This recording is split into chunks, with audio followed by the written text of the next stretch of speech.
नमस्कार दोस्तों, मैं रामू कुमार यादव एजुकेशन क्लास से रामू में आपका स्वागत करता हूं। दोस्त, आज मैं नए वीडियो के साथ फिर से आप लोगों के सामने उपस्थित हुआ हूं। अगर ये वीडियो आप लोग को पसंद आए तो हमारे चैनल को जरूर सब्सक्राइब कीजिएगा।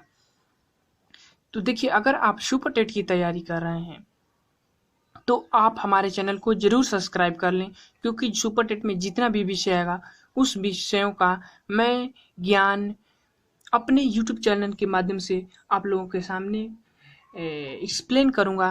तो आप हमारे चैनल को ज़रूर सब्सक्राइब करें। तो चलिए देखिए, हमने इससे पहले अभिप्रेरणा का जो पार्ट 1 था उसको डाल चुका हूँ, पार्ट 2 लेकर आया हूँ। अगर ये वीडियो पसंद आए तो हमारे चैनल को ज़रूर सब्सक्राइब करें। तो चलिए पार्ट 2 पर हम बात करते हैं। देखिए, पहले पार्ट में हमने अभिप्रेरणा के बारे में समझा, अभिप्रेरणा से संबंधित कुछ परिभाषाएं थी, अभिप्रेरणा की विशेषता थी, उसको समझा। अब हम अभिप्रेरणा के स्रोत, संगठन के बारे में समझते हैं कि यहाँ से भी क्वेश्चन बनते हैं। तो चलिए देखते हैं अभिप्रेरणा के चक्र या स्रोत या संगठन, तीनों कोई भी कह सकते हैं। यानी अभिप्रेरणा के इसको चक्र भी कह सकते हैं, स्रोत भी कह सकते हैं और संगठन भी कह सकते हैं। तो देखिए, जब किसी भी व्यक्ति के अंदर अभिप्रेरणा तब उत्पन्न होती है, चाहे कोई भी व्यक्ति हो, चाहे वो जानवर ही हो क्यों ना, कोई भी जीव मान लीजिए, दुनिया में कोई भी जीव हो, उसके अंदर अभिप्रेरणा तभी उत्पन्न होती है जब उस व्यक्ति की पहली आवश्यकता होती है। यानी अगर मेरे अंदर अभिप्रेरणा, मान लीजिए मेरे अंदर भोजन की आवश्यकता है, तभी तो मेरे अंदर अभिप्रेरणा उत्पन्न होगी कि मुझे भोजन चाहिए, मुझे भोजन के लिए क्रिया करना है। तो वही बात मैं कहना चाह रहा हूँ कि किसी भी व्यक्ति के अंदर आवश्यकता तभी उत्पन्न होगी जब उस व्यक्ति को अभिप्रेरणा तभी उत्पन्न होगी जब उस व्यक्ति को आवश्यकता हो। तो अभिप्रेरणा के चक्र में पहला जो टॉप पॉइंट होता है वह आवश्यकता होता है। यानी कि अगर व्यक्ति के अंदर आवश्यकता होगी ही नहीं तो उसके अंदर अभिप्रेरणा आ ही नहीं सकती। तो जो अभिप्रेरणा के चक्र में कहा गया है कि फर्स्ट व्यक्ति में आवश्यकता आती है जब उसको आवश्यकता किसी भी चीज की होती है, तो उसका अंतर्निधान जो होता है वह मतलब एक प्रकार का तंदुरुस्त होता है कार्य करने के लिए। उसके प्रति चालक जो होता है, उसके जो आवश्यकता होती है उसके प्रति तंदुरुस्त होता है और वह लक्ष्य निर्देशित व्यवहार यानी क्रिया करता है, कोई भी एक्टिविटी करता है। जब वो क्रिया करता है तब उसको इंसेंटिव मिलता है, यानी कि प्रोत्साहन मिलता है, उद्दीपक मिलता है। मान लीजिए मुझे भोजन की आवश्यकता, मान लीजिए, और मैंने क्या किया कि मेरे अंदर मेरा जो अंतर्निधान है वो कहता है कि भैया आप तुम क्रिया करो। तो मैंने लक्ष्य निर्देशित व्यवहार किया यानी क्रिया किया उस भोजन के प्रति। और जब मैंने उस भोजन के प्रति क्रिया किया तो मुझे कुछ उद्दीपक मिले, और वो उद्दीपक आपको जो आवश्यकता है उसको शांत करने का कार्य करते हैं। तो फर्स्ट क्या है? आवश्यकता। दूसरा क्या है? चालक यानी अंतर्निधान, जिसको ड्राइव भी कह सकते हैं। ठीक, किसी भी व्यक्ति में जो क्रिया करने की चाहत उत्पन्न होती है और जब वह लक्ष्य निर्देशित व्यवहार यानी जो वो एक्टिविटी करता है, क्रिया करता है, तो उसको कुछ मिलता है, कुछ जरूर मिलता है, सकारात्मक नकारात्मक कुछ मिलेगा, जरूर मिलेगा। आज वही उद्दीपक जो उसको मिलता है वही उसकी जो आवश्यकता है उसको शांत करने का कार्य करता है, अभिप्रेरित करने का कार्य करता है। तो ये 3 पॉइंट महत्वपूर्ण होते हैं आवश्यकता के चक्र में।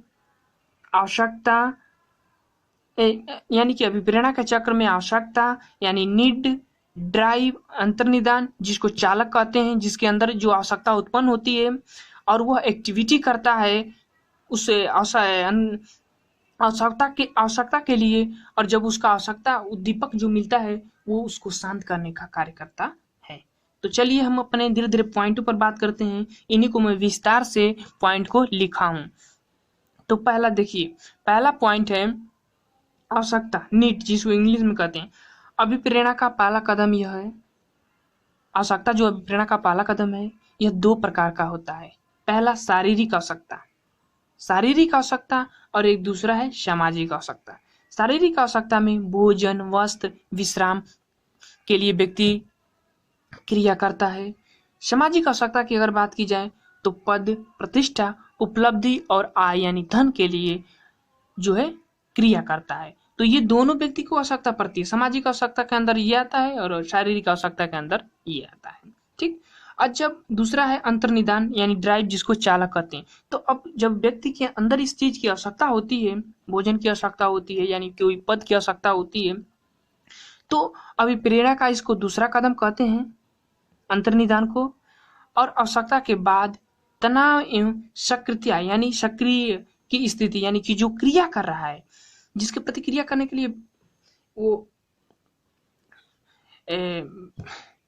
चल रहा है, वही क्या है, अंतर्निदान है।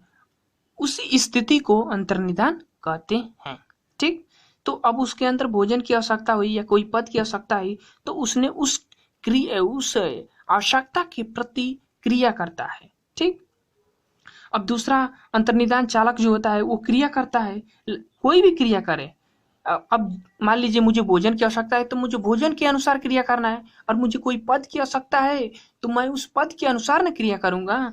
तो अंतर्निदान में दूसरा पॉइंट में यही आता है। और जब वह क्रिया करता है तो तीसरा पॉइंट कहता है कि भैया मैं प्रोत्साहन हूँ, मैं आपको जो आपकी आवश्यकता है उसको शांत करूंगा। तो इसको इंसेटिव कहते हैं इंग्लिश में, और यह अभिप्रेरणा का अंतिम कदम है। यह वह स्थिति वह वस्तु या कथन जिससे आवश्यकता की पूर्ति होती है और अंतर्निदान संतुष्ट होता है।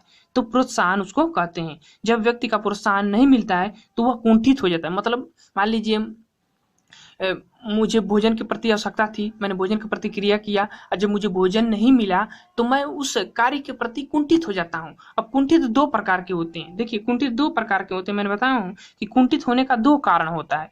एक तो साधन उपलब्ध न होने के कारण कुंठित व्यक्ति हो जाता है। मतलब मान लीजिए कि मैं भोजन के लिए क्रिया कर रहा हूँ और मुझे कोई साधने नहीं है, तो उस क्रिया का फल क्या मिलेगा, मुझको कुंठित हो जाऊंगा उस क्रिया के प्रति। और लक्ष्य प्राप्ति में बाधा डालने या पड़ने के कारण, यानी कि जब मैं उस क्रिया को कर रहा हूँ तो कोई बाधा आ रही है या डाली गई है तो उससे भी मैं कुंठित हो जाऊंगा। ठीक। तो ये था आवश्यकता के चक्र, स्रोत, संगठन, इसको कह सकते हैं। ठीक। पहले व्यक्ति में आवश्यकता, फिर उसको ड्राइव यानी अंतर्निदान जो होता है, चालक जो होता है, उसके प्रति उसके अंदर क्रिया उत्पन्न होती है और वह क्रिया करता है, एक्टिविटी करता है। और जब वो एक्टिविटी करता है उस आवश्यकता के प्रति तो उसको मिलता है इंसेटिव, प्रोत्साहन, उद्दीपक, जिसको कह सकते हैं। ठीक।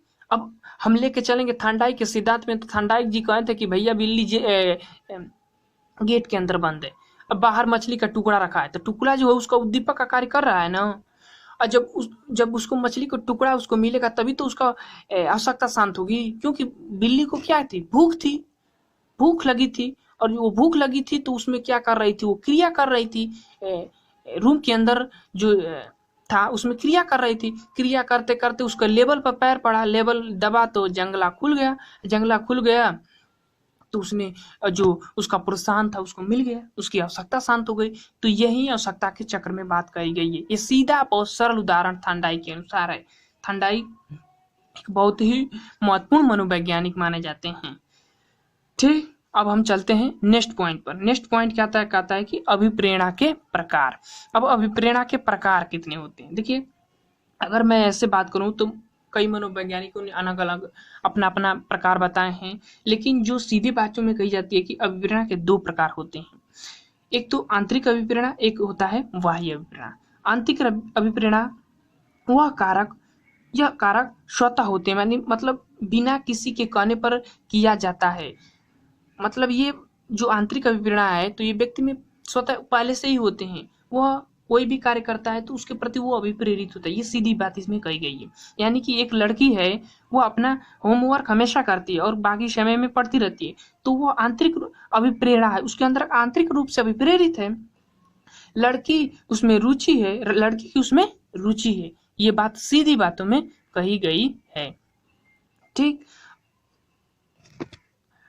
और दूसरा बात है, जैसे कि कार्य करने में रुचि, उत्साहित, आनंद आना, ये सब आंतरिक अभिप्रेरणा। मान लीजिए कि मेरे अंदर आंतरिक अभिप्रेरणा होगी तभी तो मैं ये पढ़ा रहा हूँ, या मुझे टीचर बनना है, आपको टीचर बनना है तो आप आंतरिक रूप से अभिप्रेरित है तभी तो पढ़ रहे हैं, आपके उसमें रुचि है। उसमें आनंद आता है, उसमें आपको सफलता दिखती है, तभी तो आप पढ़ते हैं, तो वो व्यक्ति आंतरिक रूप से प्रेरित होते हैं। लेकिन दूसरा है बाह्य प्रेरणा। कभी कभी जब व्यक्ति उदास हो जाते हैं, कुछ उन लोगों को अपने कार्य के प्रति समझ नहीं आता है, तो किसी दूसरे के द्वारा कोई बाहरी उद्दीपक प्रस्तुत कर कर उनको प्रेरित किया जाता है, वह बाह्य प्रेरणा के अंतर्गत आते हैं। जब कोई कार्य किसी को प्राप्त करने के लिए किया जाता है, जैसे ये भी बात होती है कि जैसे अगर इस एग्जाम्पल को हम समझे कि दिखावा करना, यानी कि जब आप घर साफ कर रहे हैं तो वो दिखावा करने के लिए तो अभिप्रेरणा का कार्य कर रहे हैं, या अपने जो पढ़ाई है, कोई आता है सामने तो उनको दिखाने के लिए पढ़ते हैं, तो ये बाह्य प्रेरणा के रूप में कार्य करते हैं। तो ये था दूसरा टॉपिक। अगर ये टॉपिक हमारे द्वारा पढ़ाए हुए समझ में आ रहा है आप लोगों को, तो हमारे चैनल को जरूर सब्सक्राइब करें, साथ ही साथ घंटी को भी दबा लें। जय हिंद, जय भारत।